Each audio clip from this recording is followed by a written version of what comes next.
À quoi sert l'école et l'université en Afrique? Si on veut être gentil, on va dire à rien. Mais comme à Mansa, nous n'avons pas pour ambition d'être gentils, nous allons dire qu'en réalité, depuis des décennies, en Afrique, l'école et les universités sont des véritables camps d'endoctrinement, où on essaye de produire des esclaves.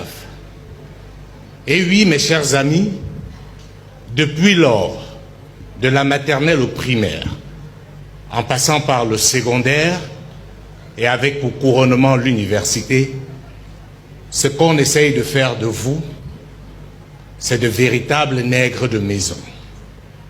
Pendant que les autres ont conduit leur système éducatif dans l'optique de questionner leur environnement et de le transformer, en Afrique, on nous apprend à imiter les autres, à réciter ce que les autres font.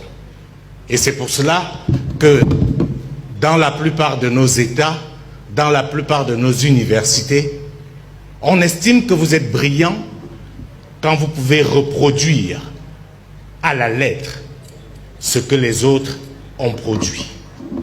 Ce n'est pas un fait de hasard que même dans un domaine essentiel comme la philosophie, nos référents viennent d'ailleurs. Nous sommes contents de parler de Hobbes, Emmanuel Kant, Platon, Socrate et j'en passe. La question que j'aimerais nous poser, c'est qu'est-ce que ceux-là savent de l'Afrique?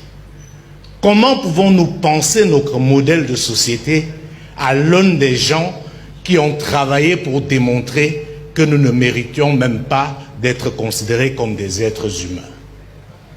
Il faut soi-même être ignorant ou accepter d'être esclave pour continuer à subir ce genre d'humiliation. Madame, Monsieur, vous n'êtes pas plus intelligent parce que vous savez réciter ce que les autres ont écrit.